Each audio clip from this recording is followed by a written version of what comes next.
19 de janeiro de 2017. O até então ministro da Justiça, Alexandre de Moraes, segue sua agenda de atividades rotineiras em Brasília. É um investimento, de um lado, na construção de novas unidades com segurança. Ele ainda não sabe, mas nas próximas horas, o destino trará o presente mais oportuno e sombrio de sua carreira.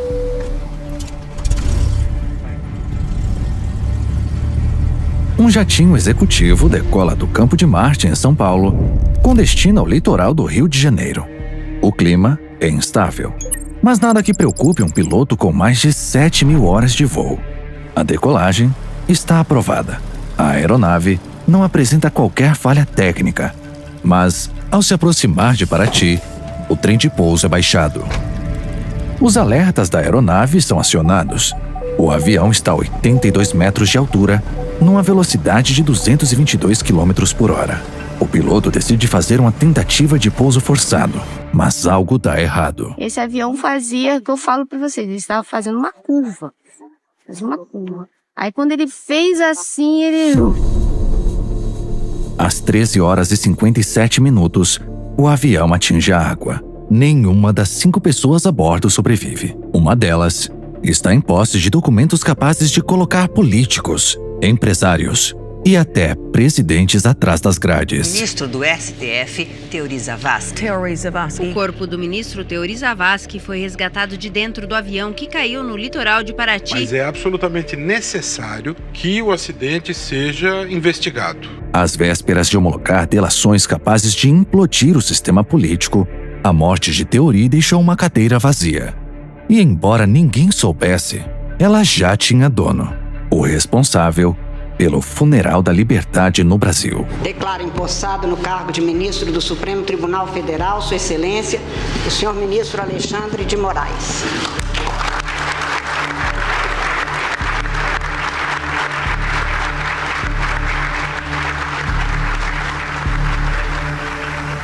So this is how liberty dies.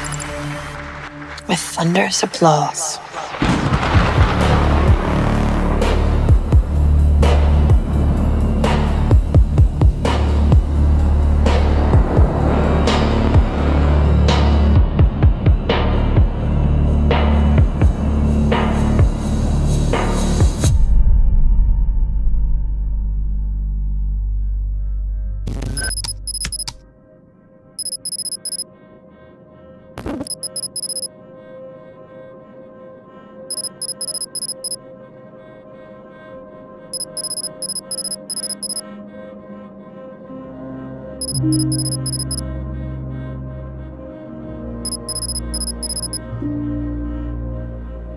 Nos últimos anos, Alexandre de Moraes concentrou em suas mãos um tipo de poder com que nem mesmo os maiores déspotas da história ousaram sonhar. Com a conivência da mídia e de integrantes dos poderes judiciário e executivo, passou a fazer as mais criativas interpretações da Constituição para justificar abusos, arbítrios e ilegalidades. De ofício, sem o aval do Ministério Público, atropelando o Congresso, ele abre inquéritos intermináveis, acusa, investiga, julga e pune. Ainda tem muita gente para prender e muita multa para aplicar.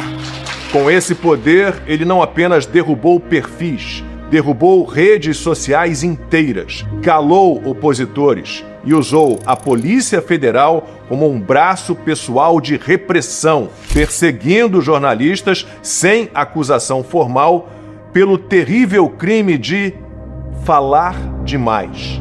Moraes bloqueou contas bancárias de empresários porque não gostou do conteúdo de um grupo privado de WhatsApp que eles mantinham. Censurou e prendeu parlamentares por exercerem sua função, parlar. Prendeu milhares de inocentes e destruiu suas famílias. Negou atendimento médico a presos políticos. Um deles virou símbolo dessa tragédia. Clériston Pereira da Cunha tinha 46 anos e teve um mal súbito durante um banho de sol na manhã desta segunda-feira. Clériston tinha diabetes, hipertensão e usava medicamento controlado. O ministro do Supremo, Alexandre de Moraes, não chegou a analisar o caso. Daniel Silveira, Débora Rodrigues, o número de vítimas da repressão do judiciário é enorme. Tudo isso fez com que Alexandre de Moraes, em julho de 2025, fosse incluído numa das listas mais temidas do planeta, a dos sancionados pela lei Magnitsky. Na companhia dos maiores torturadores, ditadores e psicopatas, Moraes passou a ser reconhecido no mundo todo como um tirano, um violador de direitos humanos. E nem isso foi suficiente para contê-lo. Em 11 de setembro de 2025, o Supremo Tribunal Federal condenou o ex-presidente Jair Bolsonaro a 27 anos e 3 meses de prisão. Num julgamento fajuto, baseado num papel nunca assinado, inventaram uma trama, crimes inexistentes, sem provas, sem testemunhas, sem foro. O circo inconstitucional, além de Moraes, reuniu o ex-advogado e o ex-ministro da Justiça de Lula e teve transmissão ao vivo e os aplausos do sistema e os aplausos da mídia. Uma mídia falida, vendida, que abandonou a verdade para propagar narrativas para servir ao dinheiro. Abra os olhos, desligue a TV, não aceite ser manipulado. Você tem o direito de buscar e saber a verdade. Foi por isso que nós decidimos ir muito além das versões fantasiosas oficiais, organizando e documentando os fatos. Quem é Alexandre de Moraes? Quais são as suas ambições? Quem são os seus aliados? Por que ele acumulou tanto poder? E, mais importante, o que ele precisou entregar em troca desse poder? O que você vai ver agora é um dossiê, uma produção audiovisual que une documentos, pesquisas e fatos sobre o maior ditador da história da República Brasileira. Seja bem-vindo ao primeiro documentário oficial da Timeline.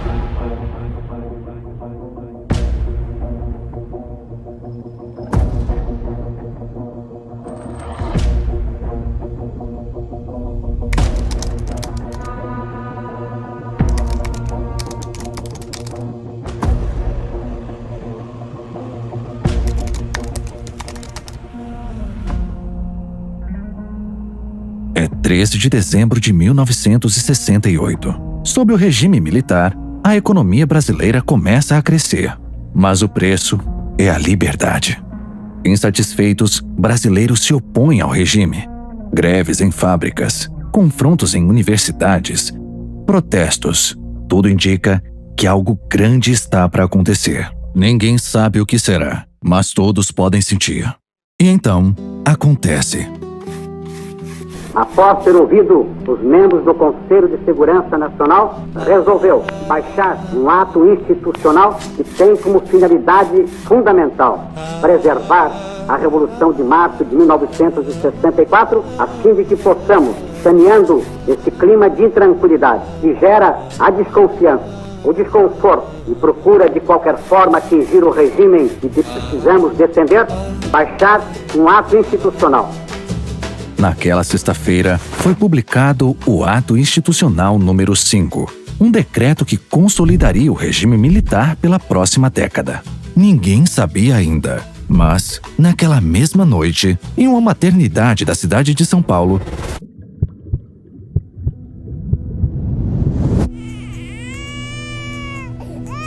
nascia um bebê que, por ironia do destino, estava destinado a instaurar um novo regime autoritário no Brasil. Filho de Leon Lima e Gláucia de Almeida, Alexandre de Moraes era o segundo de 3 irmãos.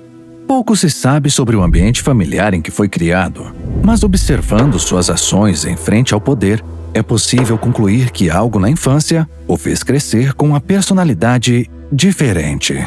Em 2025, a psicanalista Marisa Lobo foi contratada para avaliar o possível perfil psicológico de Moraes. Segundo ela, seu perfil comportamental observado se aproxima de padrões psíquicos associados ao autoritarismo, narcisismo e rigidez egóica. Todo narcisista passou por experiências de abandono, ou pelo menos se sentiu abandonado. Pode ser que não tenha sido. O amor era direcionado para o outro, não deu certo, eu direcionei ele só para mim. O narcisista só enxerga ele, o bem dele, o que você pensa sobre ele. O mundo da fantasia, onde tudo existe por minha causa. Tudo existe porque eu estou nesse mundo. Eles se comunicam bem, eles sabem persuadir, eles são muito articulados na comunicação com outras pessoas. Judiciário que não é independente não tem o direito de ser chamado judiciário. Eu posso garantir aos senhores e às senhoras que no Brasil o judiciário é independente e é corajoso.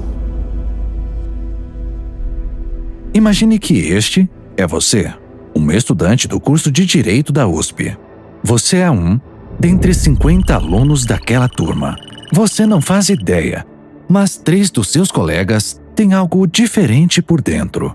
Algo sombrio, uma necessidade de controle, uma ânsia secreta por atenção e a capacidade instintiva de manipular, mentir e ultrapassar limites para conquistá-la. Mas é claro, ninguém percebe.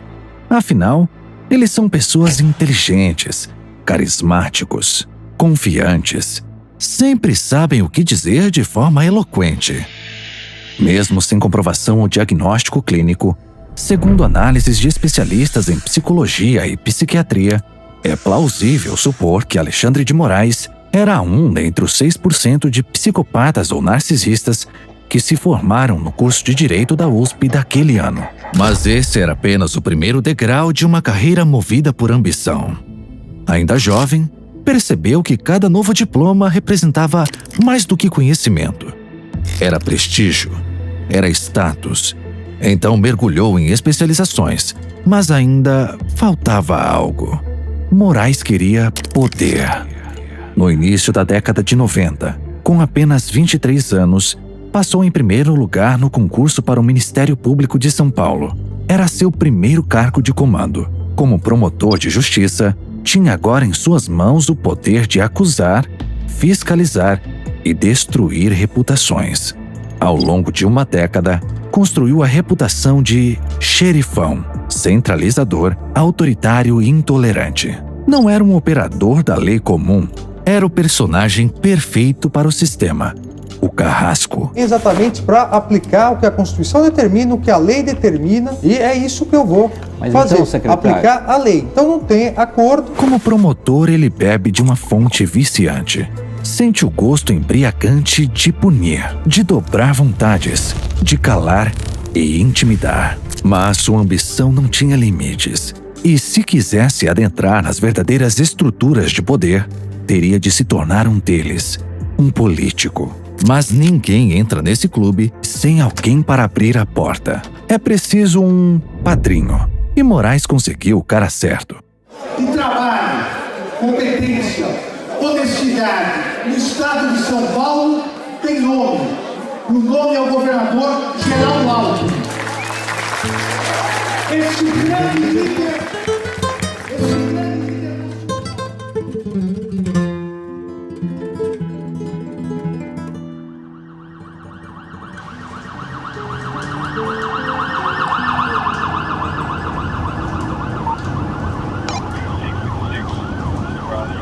São Paulo, maio de 2006. Atentado aqui em Cubatão, na delegacia sede, tem polícia ferido, tem polícia morto, pelo amor de Deus! Estoura uma guerra entre as forças policiais e o primeiro comando da capital. Tudo começou no dia 11 de maio com a transferência do líder da facção, o Marcola. Escutas telefônicas revelam que a facção planejava realizar rebeliões em massa durante o Dia das Mães. No dia seguinte, 74 motins foram realizados em penitenciárias do estado. Delegacias, carros e bases das polícias e corpo de bombeiros foram atacados. Os ataques começaram na noite de sexta-feira. Foram quase simultâneos. Em 4 horas, 20 policiais foram assassinados e o número de mortes aumentou durante o fim de semana. Os eventos ficaram conhecidos como os Crimes de Maio. Foi a maior ofensiva já registrada por uma facção criminosa no Brasil até então. Mas não foi um ataque repentino. O governo recebeu avisos claros antes de acontecer. Como integrante do primeiro comando da capital PCC, venho pelo único meio encontrado por nós para transmitir um comunicado para a sociedade e os governantes. O PCC exigia melhores condições nos presídios. Estavam insatisfeitos com maus tratos policiais e avisaram: se nada mudasse, o estado de São Paulo pagaria o preço. Da semana em diante, o que você vai ver na rua, você não vai acreditar, cara. Você não vai acreditar o que você vai ver na rua. É pra acabar o estado de São Paulo. Na época, o governador era Geraldo Alckmin. E sua resposta às ameaças foi a mais catastrófica possível. Porque daí o Alckmin resolve, quando ele vê que é verdade, ele dá um tiro pela culatra. Acho que junto com as seclas dele pensam que espalhar os chefes, Cezinha, Geleia, Julinho Carambola, iria enfraquecer a facção. Essa movimentação de presos já estava propriamente acordada com o governo do estado, no sentido de movimentar aqueles líderes e uma parcela dessa facção criminosa.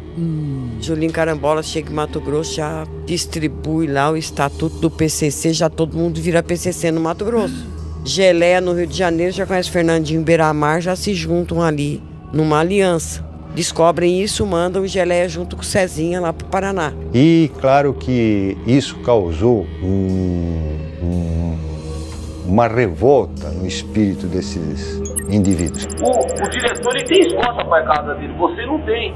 Mas tem gente na secretaria, eu falar pra você, mas tem gente na secretaria puxa no computador, eu leio isso de vocês, cara. Tem o endereço de vocês tudo, cara. Ave Maria, tá desse jeito? O dinheiro compra tudo, cara. Tá desse jeito, cara? O dinheiro compra tudo, mano. Tudo tem o seu tempo. Mas tem gente na secretaria.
Só pode ser coincidência.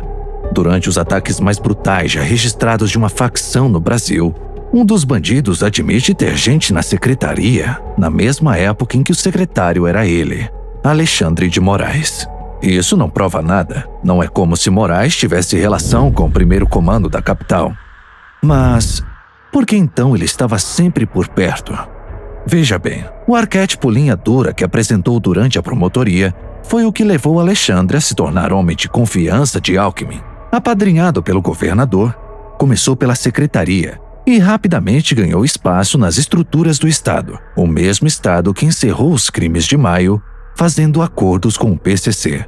Ele, um representante da PM, um representante da Secretaria de Administração Penitenciária e mais a advogada do Marcola. Todos foram até o presídio de Presidente Bernardes, num avião da Polícia Militar, cedido pelo governo do estado. O Marcola foi retirado da cela. Do you take some responsibility for the PCC gaining such strength? Why wasn't something done about that sooner? O governo nega que houve acordo até hoje. Nega com veemência. Se eu soubesse que era isso, eu não tinha dado a entrevista. Porque não tem o menor. A rota mandou um ladrão pro saco. Não dá 10 minutos, o subcomandante da rota me liga no telefone, o governador tá me ligando, o governador Geraldo Alckmin está me ligando aqui, pra gente sair do Paraisópolis. Nós tínhamos um policial baleado nosso lá dentro. Não há outra palavra que possa definir o que ocorreu dentro desse presídio, senão a palavra acordo. A partir dali, o PCC percebeu que não era só mais uma gangue. Tinha controle não só de vielas e becos, mas também de estruturas de poder. Tinham agora influência política. Dali em diante, a facção se tornaria uma organização com ambições políticas, econômicas e institucionais. A organização seria tão sofisticada que teria vários departamentos, como uma empresa. O novo modelo administrativo daria aos seus integrantes uma espécie de seguro com direito à assistência jurídica e funerária. A facção criminosa que age dentro e fora dos presídios agora criou uma seção de recursos humanos. Passa só o seu primeiro nome. Renato, a matrícula 655-103, 6 últimas cadeias. CDP Vila Prudente, Lavina 3, CDP de Diadema. Mas se há algo em comum entre todas as grandes organizações, é que elas não economizam em advogados. Mensagens que foram interceptadas pelos investigadores e publicadas na reportagem mostram planilhas com gastos anuais da facção com advogados. Em 2014 foram R$2.600.000. Mas o PCC não era o único crescendo naquela época. Nos anos seguintes aos crimes de maio, Alexandre de Moraes teve uma ascensão meteórica. Sob a tutela de Alckmin, se tornou membro do Conselho Nacional de Justiça e avançou com novos cargos no governo Kassab, outro aliado de Alckmin. Ali, se tornou peça-chave. Acumulou 4 cargos ao mesmo tempo: secretário de Transportes, de Serviços, presidente da Companhia de Engenharia de Tráfego e também da SP Trans. Acumulou tanto poder que foi apelidado pela imprensa de supersecretário. O motivo era simples. A máquina urbana que gerenciava sozinho concentrava em suas mãos um orçamento colossal. Alexandre de Moraes está à frente da Secretaria Municipal de Transportes. A pasta tem o 3º maior orçamento da prefeitura. São R$2,4 bilhões.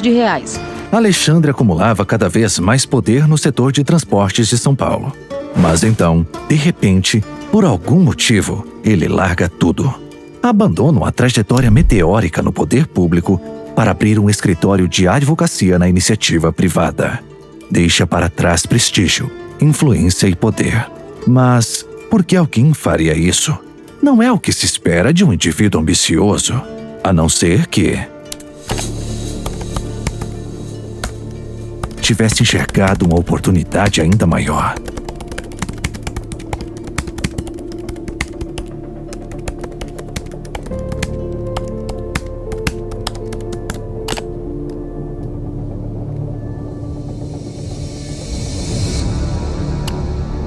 Bingo. Transcooper, uma empresa que operava linhas de transporte alternativo em áreas dominadas pelo crime organizado. Uma cooperativa com mais de 120 processos nas costas. E quem assume todos eles? Alexandre de Moraes, o mesmo que até pouco tempo controlava a secretaria que regulava o sistema de transporte na cidade. O mesmo que, por coincidência, tinha poder direto sobre contratos e licenças desse tipo de cooperativa. Suspeito? Sim. Ilegal? Não. Mas tudo fica ainda mais estranho após um episódio em 2014.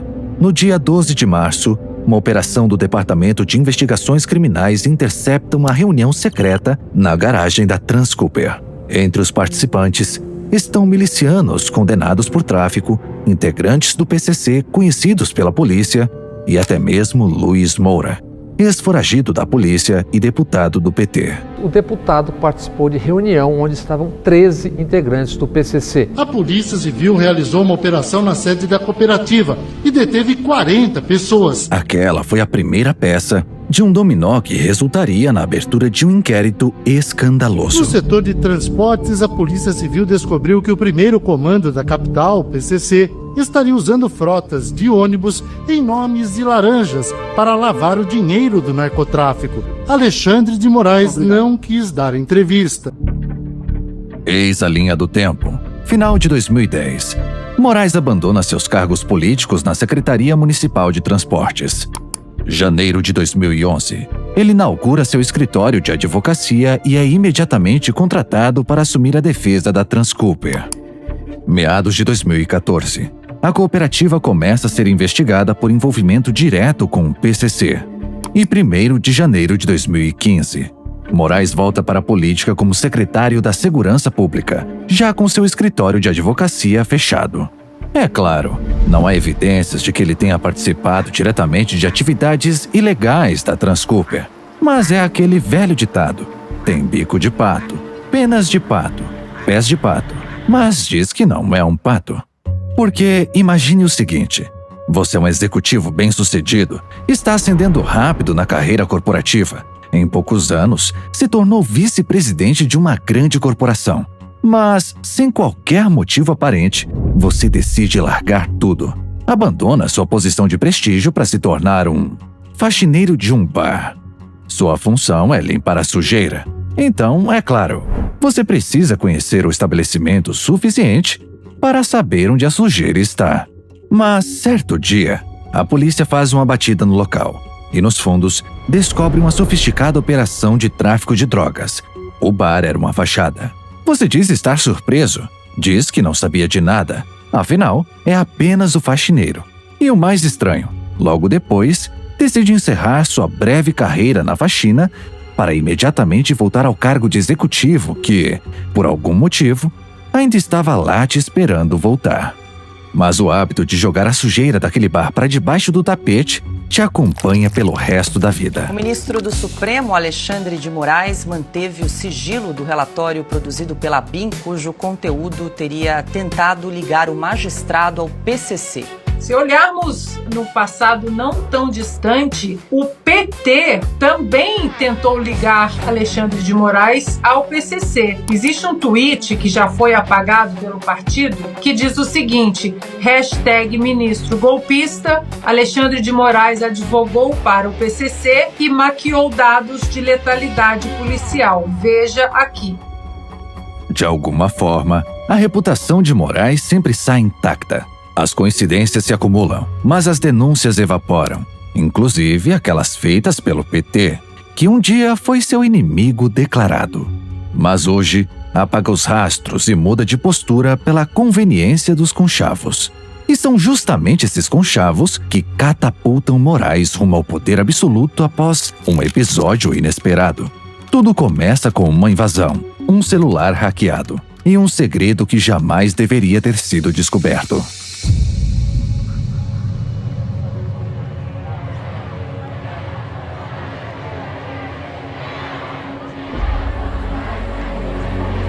Mais de 3 milhões de pessoas, segundo a Polícia Militar dos Estados, foram às ruas de 250 cidades ontem para protestar contra a presidente Dilma Rousseff.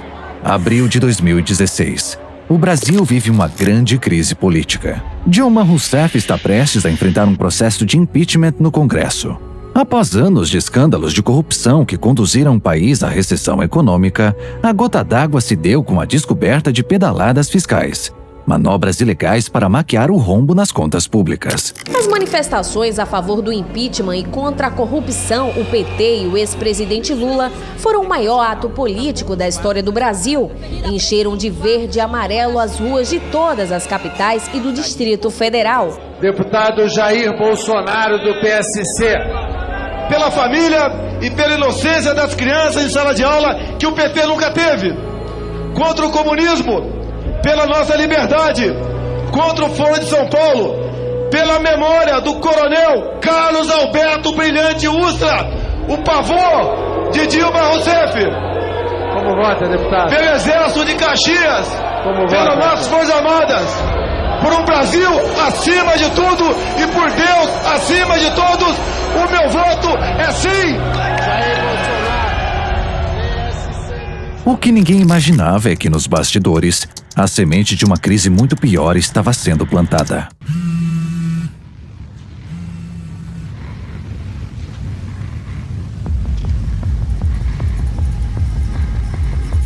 Na mesma semana em que o Congresso votava o impeachment, Marcela Temer, esposa do até então vice-presidente Michel Temer, recebe uma mensagem que mudaria o rumo do Brasil para sempre.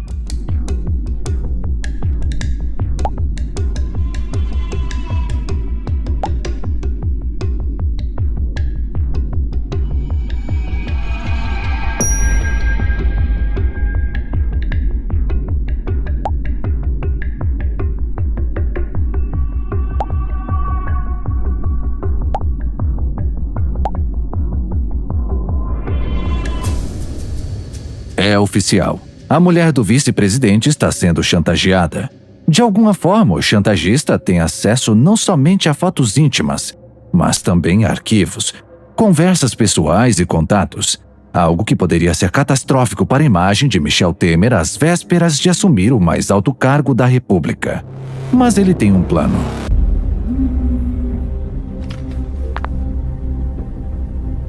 Preciso que resolva algo urgente. No dia 15 de abril, Alexandre de Moraes, agora como secretário de Segurança Pública, é informado de que o celular de Marcela Temer foi hackeado e é encarregado pelo vice-presidente a encontrar o hacker. Não era um pedido qualquer, era uma grande oportunidade. Não havia tempo a perder. Em poucas horas, ele já havia mobilizado uma força-tarefa de 33 policiais para investigar o caso. Em questão de semanas, a polícia descobre a identidade do hacker, Silvonei José de Jesus Souza, um telhadista de 35 anos sem qualquer histórico de envolvimento com tecnologia, que havia descoberto os dados de Marcela por acaso em uma HD pirata comprado no centro da cidade. Moraes não hesitou em agir. Unidade Alfa, porta quase cedendo. Preparar a entrada. Atenção, equipe 2 pela lateral. Sem visual no segundo andar. 3, 2, 1, porta arrebenta. Poucas semanas após o início das investigações, uma operação cinematográfica na zona sul de São Paulo prende Silvonei. A ação mobilizou 40 policiais e 11 viaturas, que cercaram as imediações da favela Heliópolis, onde o estelionatário residia. A operação acontece no dia 11 de maio de 2016. Coincidência ou não, um dia antes do fatídico evento que consagraria Michel Temer como novo presidente do Brasil. Está encerrada a votação, nós vamos proclamar o resultado. Resultado final no painel eletrônico do Senado.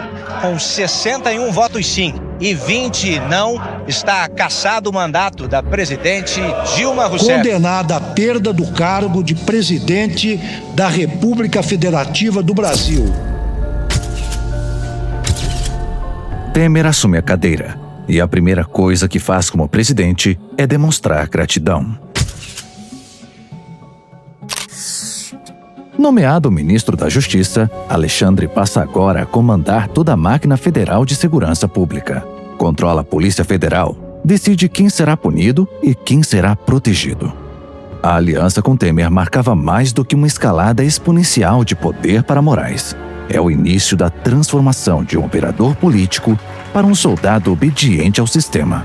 Um ano mais tarde, foi revelado o processo de denúncia feito pelo Ministério Público de São Paulo, com trechos reais da conversa entre Silvonei e Marcela Temer.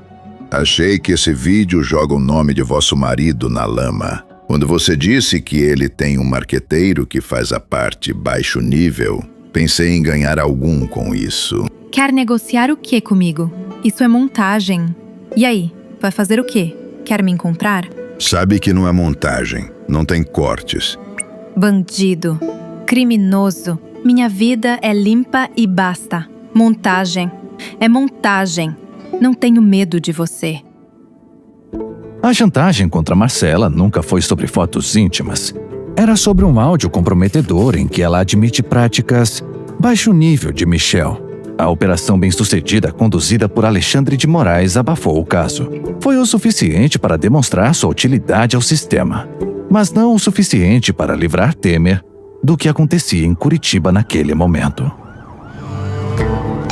Foram cumpridos 3 mandatos de prisão preventiva, 3 de prisão temporária e 12 que de atuam na busca e Força-Tarefa Lava Jato do Ministério Público Federal ofereceram hoje em Curitiba denúncia contra 27 pessoas. São quase 2 bilhões de reais bloqueados. A Operação Lava Jato da Polícia Federal derruba um assessor do ministro da Previdência. Outra planilha encontrada pela Polícia Federal no escritório de Alberto Youssef mostra que grandes empreiteiras repassaram 31 milhões de reais para firmas controladas pelo doleiro. Mais uma etapa da Operação Lava Jato. Operação Lava Jato, hein? Quinta teve uma, sexta teve outra, essa semana vai ter mais. Quando vocês virem essa semana, vão lembrar de mim. Opa, vai ser...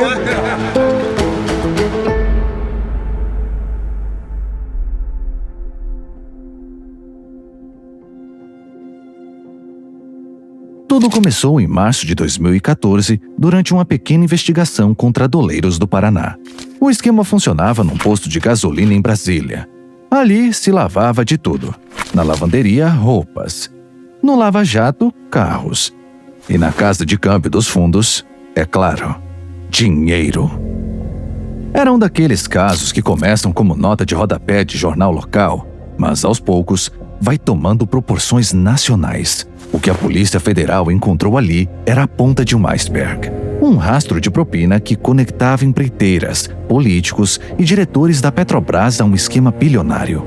Em pouco tempo, a operação batizada Lava Jato levou a polícia até os peixes grandes. Empresários, ministros, senadores, governadores. Nenhum cargo era alto demais. A lista de políticos envolvidos era enorme.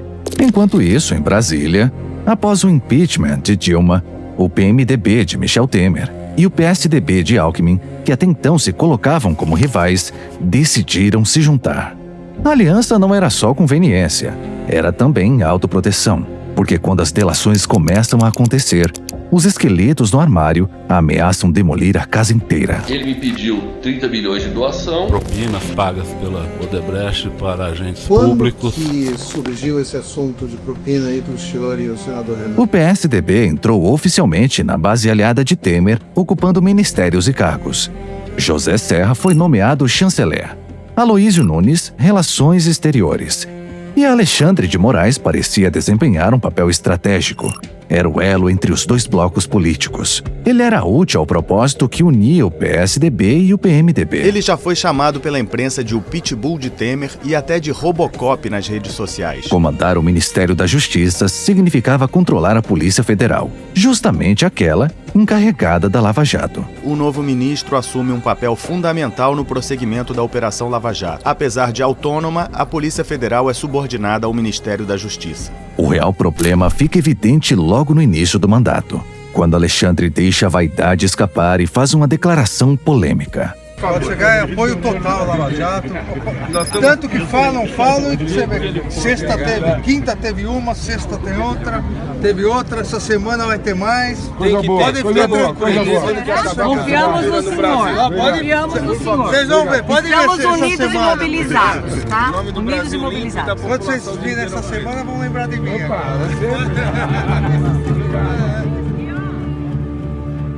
De fato, já no dia seguinte, a Polícia Federal entra em ação. O ex-ministro dos governos Lula e Dilma, Antônio Palocci, foi preso hoje em São Paulo em mais uma fase da Operação Lava Jato. O ex-ministro Antônio Palocci foi detido no apartamento dele, num bairro de classe alta em São Paulo.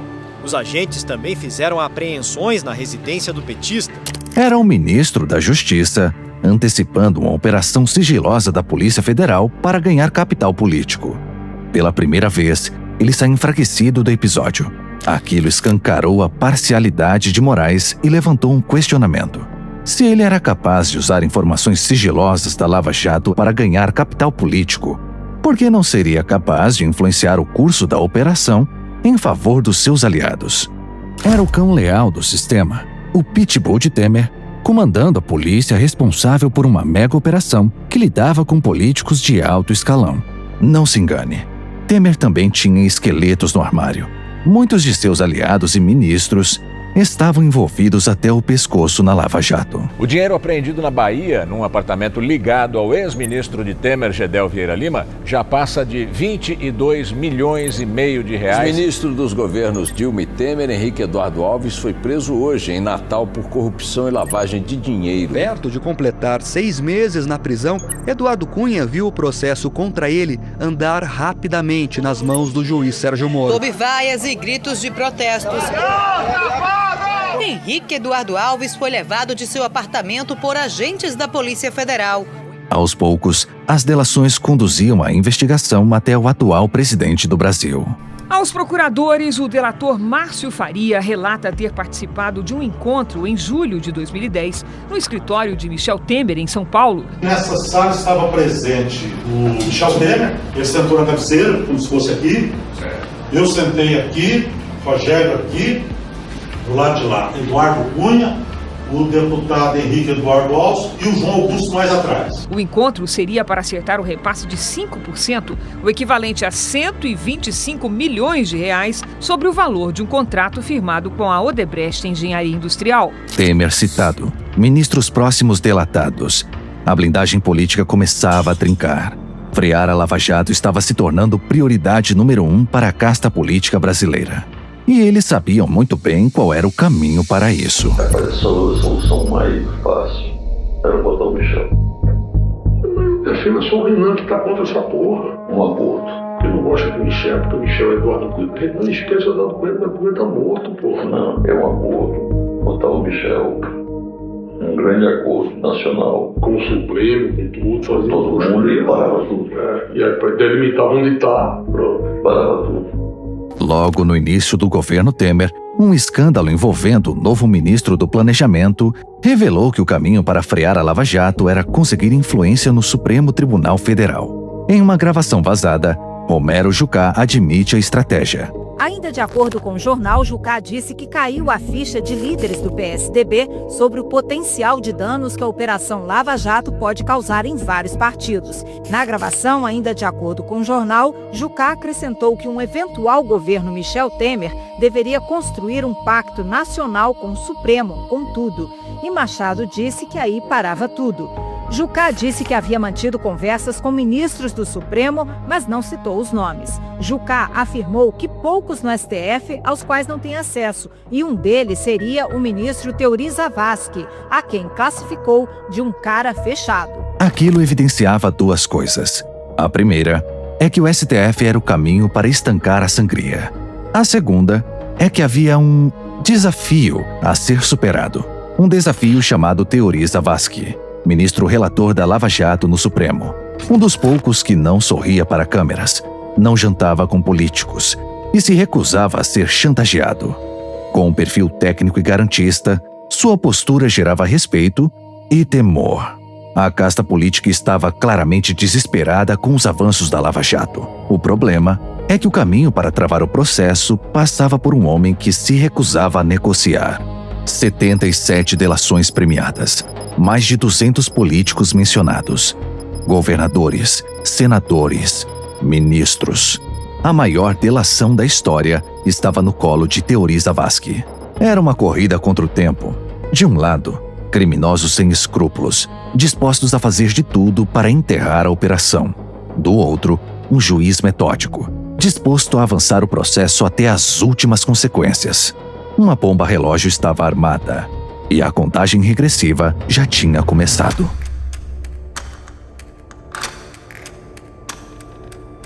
Numa publicação em redes sociais, Francisco Zavascki, o filho de Teori, demonstra genuína preocupação. É óbvio que há movimentos dos mais variados tipos para frear a Lava Jato. Penso que é até infantil imaginar que não há. Isso é, que criminosos do pior tipo, conforme o Ministério Público Federal afirma, simplesmente resolveram se submeter à lei. Acredito que a lei e as instituições vão vencer. Porém, alerto.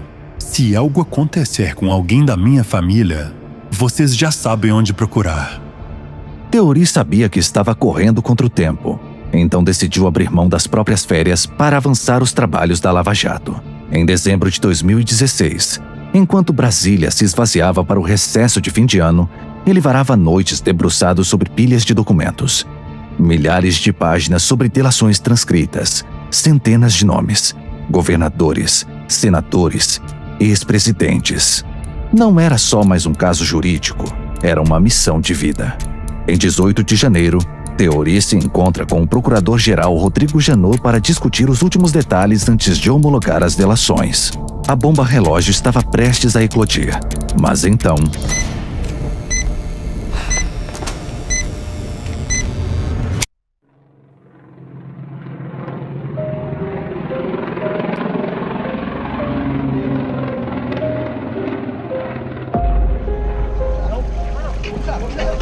Puxa! Respira por isso aí! Bota na boca!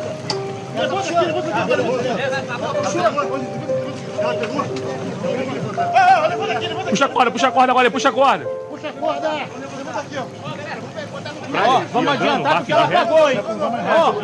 O homem diz agora, olha. O homem disse, vamos adiantar que ela pagou. Naquela altura ela já estava morta. Morre o ministro do Supremo Tribunal Federal, Teori Zavascki. Ele que havia interrompido as férias para analisar o processo. Teori Zavascki era, no STF, o relator da Lava Jato, a maior investigação sobre corrupção de toda a história do país. Com a morte do ministro, ainda não se sabe quem vai assumir as funções dele. Aos familiares do ministro e dos demais integrantes do voo, meus sentimentos de pesar e associo-me a todos os brasileiros ao lamentar a perda de um homem público cuja trajetória impecável a favor do direito. Ele é preparado tecnicamente. Ele está preparado para enfrentar qualquer um jurista de lá. É que era um trabalhador compulsivo. Ele sempre pretendeu ir para o Supremo.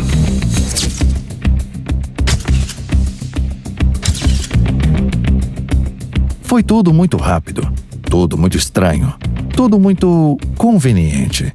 E não parava por aí. 2 delegados da Polícia Federal foram assassinados numa casa noturna em Florianópolis. Um deles foi responsável pela abertura do inquérito que investiga a morte do ministro do Supremo Tribunal Federal, Teori Zavascki. Mas, aparentemente, aquilo não passou de uma sequência de coincidências. O laudo técnico do Centro de Investigação e Prevenção de Acidentes não encontrou indícios de sabotagem. Não havia falha mecânica, nem falta de combustível na aeronave. O relatório final apontou como causa provável uma desorientação espacial do piloto. Um piloto experiente, com mais de 7.000 horas de voo acumuladas. E enquanto o país ainda tentava entender as consequências do acidente, o sistema já se articulava para preencher o vácuo de poder. Uma vaga decisiva foi aberta na mais alta corte do país. E o nome já estava lançado: Alexandre de Moraes.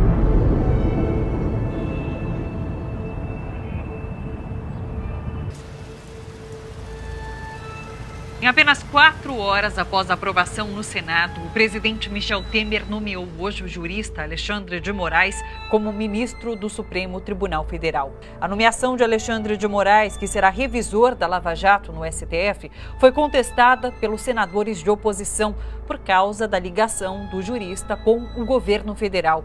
A votação secreta que confirmou Alexandre de Moraes no STF durou menos de 1 hora.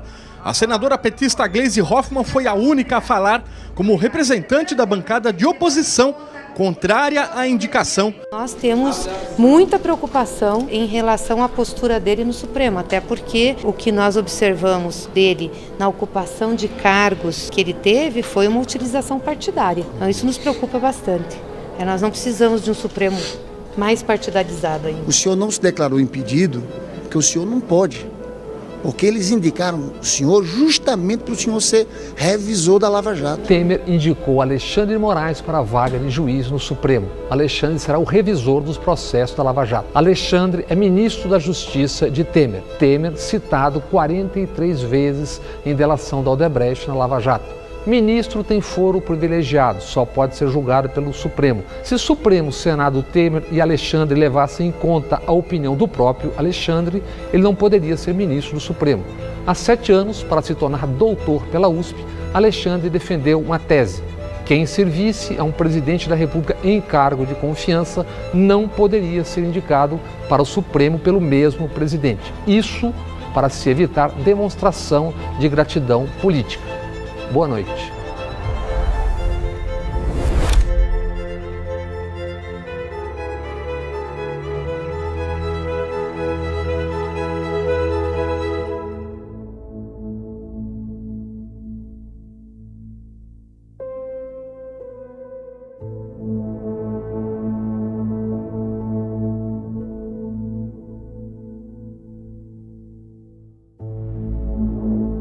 Senhor ministro, em nome do Supremo Tribunal Federal, dou-lhes as boas-vindas na nossa casa. Desejo que seja um período de muito trabalho, fecundo para o Brasil.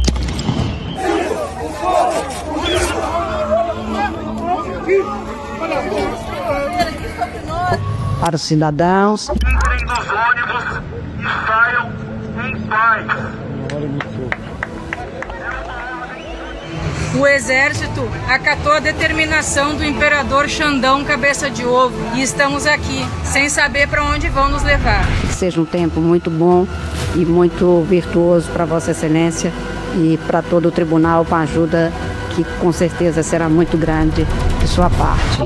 Tirar esse relógio para botar dentro de uma caixa, ficar na minha perna. O senhor não sabe o que é isso, não?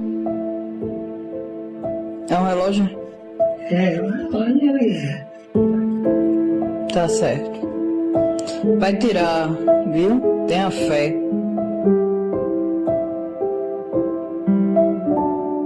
O novo ministro assumiu o papel de juiz, mas com a postura de um imperador. Não foram necessários decretos ou tanques nas ruas, bastou uma caneta. Pela primeira vez, Alexandre de Moraes havia recebido uma que dispensava intermediários, que era independente de alianças ou autorizações vindas de cima. Quem carrega essa caneta recebe um superpoder, o das decisões monocráticas. Com a cartada da urgência, os artigos 102 da Constituição e 21 do Regimento Interno do STF concediam a um único ministro o poder de suspender leis, paralisar investigações da Polícia Federal e travar políticas de um governo inteiro. Brechas da lei que poderiam facilmente ser utilizadas para decisões arbitrárias. E foi exatamente isso que aconteceu. Um levantamento da agência pública revelou que, entre 2017 e 2018, o STF já havia proferido 73 liminares monocráticas em ações de controle constitucional. Moraes, sozinho, assinou 25 delas. 1/3 das medidas autoritárias do Supremo pertencentes a um único homem. Em média, era uma decisão por semana. Juristas começaram a utilizar um novo termo para descrever o que estava acontecendo: ministocracia, quando a vontade de um ministro vale mais que a de todo o plenário. Moraes bebia agora da fonte quase ilimitada de poder. Eu disse quase, mas para ele ainda não era o suficiente. Hoje, o que o país mais precisa do Supremo Tribunal Federal, do Judiciário, como um todo, é o papel de moderação, o papel de árbitro entre os poderes. Até aqui, Alexandre tinha um grande poder, mas ainda estava preso às regras. Na maioria das vezes, precisava que um caso caísse na sua mesa. Precisava de provocação. Ainda era apenas um dentre 11 ministros, mas isso muda em março de 2019. Resolve, como resolvido já está, nos termos do artigo 43 e seguintes do Regimento Interno, instaurar inquérito criminal para a apuração dos fatos e infrações correspondentes em toda a sua dimensão. Designo para a condução do feito o eminente ministro Alexandre de Moraes. Enquanto o país criticava o que ainda restava da Lava Jato, o então presidente do STF, Dias Toffoli, decidiu abrir a investigação criminal mais criminosa da história. O presidente da Corte, Dias Toffoli, anunciou a abertura de um inquérito para investigar a existência de fake news que atingem ministros e seus familiares. Dias Toffoli não explicou qual fato gerou essa investigação, porque o processo corre em sigilo, mas disse que notícias falsas e caluniosas atingem a honra e a segurança dos ministros. Justiça eleitoral, ela é criticada direto por nós. Por que agora é crime criticar a justiça eleitoral? De ofício, sem provocação da Polícia Federal, sem vítima definida, sem fato determinado, sem a distribuição natural da relatoria, ele entrega nas mãos de Moraes um instrumento perfeito para o poder absoluto. Ele é investido da presunção de que ele é o especialista em segurança pública. O inquérito das fake news quebrava os pilares do processo penal brasileiro. Uma investigação nascida da vontade do STF, conduzida por ele mesmo, contra quem ele quiser, pelos motivos que ele quiser. Uma aberração jurídica completa. Cabe a nós ficar de olho. Inquéritos não podem ser instrumentos políticos. A pergunta que eu faço é a seguinte: qual é o objeto da investigação? Quem ou o que será investigado? Considerando o fato exótico de que, por ofício, o órgão condenador, julgador, abriu uma investigação, abriu um inquérito.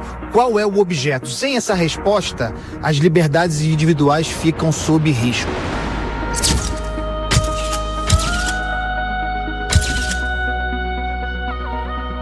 Naquele dia, algo mudou para sempre no Brasil. Semanas após a abertura do inquérito, veio o primeiro sinal de que aquele era o início de uma era sombria.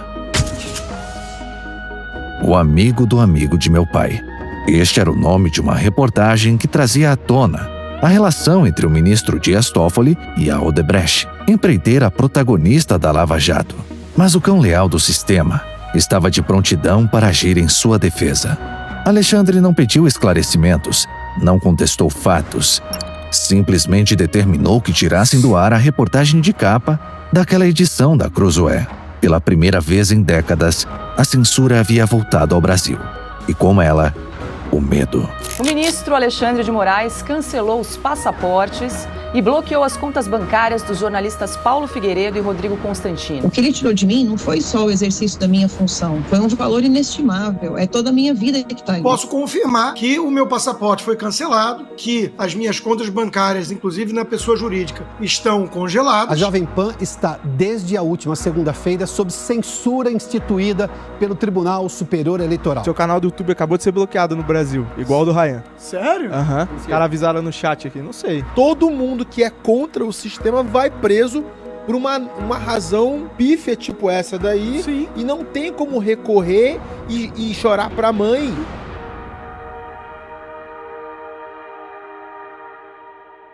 Dentre as incontáveis e já amplamente documentadas atrocidades, inconstitucionalidades e crimes de Alexandre de Moraes, teve uma que serviu de base para a consolidação de uma ditadura no Brasil: a supressão da verdade, o controle sobre o discurso. A partir daquele ponto, o preço de se fazer jornalismo no Brasil ficou alto demais. Em junho completará 2 anos que eu não vejo a minha família. Há 2 anos atrás, a Polícia Federal invadiu minha casa quando o meu filho Pedro estava na barriga da minha esposa, com 9 meses. E a segunda busca e apreensão, a Polícia Federal invadiu minha casa mais uma vez. Abre. De novo, meus advogados vão tentar ter acesso aos autos. Isso é outro inquérito. Sigiloso. A primeira foi pior porque eles colocaram armas em nossas cabeças, invadiram nossa casa como se fôssemos criminosos, inclusive arrombando a porta da nossa casa. Há 2 anos eu não vejo a minha família e o Dia das Mães é sempre um dia muito difícil. Mas nesses dias difíceis é importante você tomar uma atitude. E a minha é sempre continuar lutando pela liberdade, lutando pelo jornalismo livre. Não há democracia onde há presos políticos, não há democracia onde o jornalismo não é livre.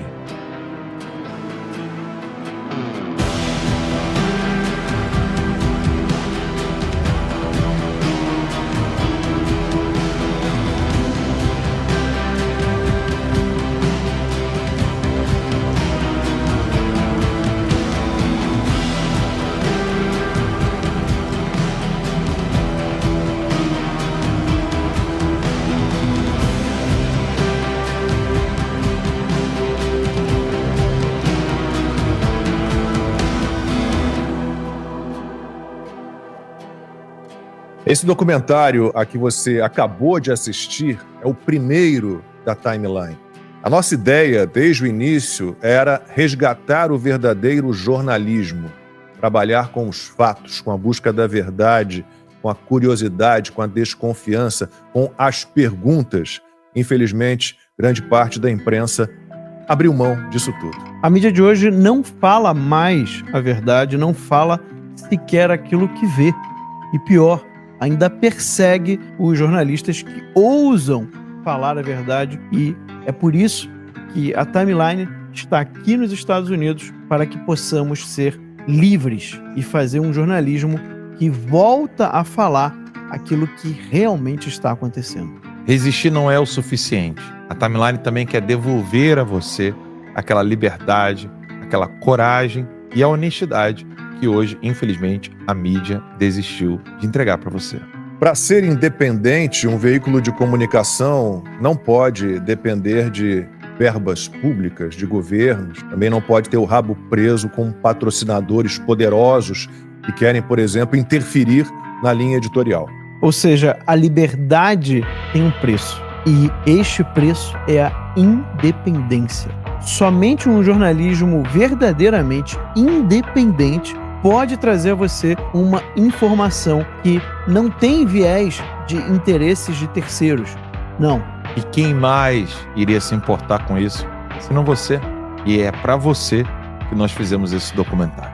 Este documentário ao qual você acabou de assistir é apenas o primeiro. Nós queremos produzir vários documentários e também filmes de ficção. A Timeline quer expandir a sua capacidade de produzir documentários e filmes com investigações profundas, com informações que não são fáceis de obter e, obviamente, com um padrão de qualidade internacional. E esse padrão custa caro. Mas quanto mais apoio tivermos, mais longe a gente pode chegar. Mais pessoas nós podemos alcançar. Se você entende o que a gente faz, se você entende a nossa luta, aponte a câmera do seu celular para o QR Code na tela. Além de poder apontar a câmera do seu celular para esse QR Code, tem também links na descrição do vídeo, onde você pode fazer a sua assinatura e apoiar esse projeto. Aqueles que poderiam mostrar tudo isso que nós mostramos, até com qualidades maiores, têm o poder do Estado. Nós só temos você. Nós podemos ir muito longe. Isso depende de sacrifícios, como o nosso aqui no Exílio, trazendo para vocês a melhor informação possível. Agora, nós contamos com a sua ajuda e o seu apoio, porque nós não estamos lutando sozinhos. A Timeline é feita para vocês e por vocês.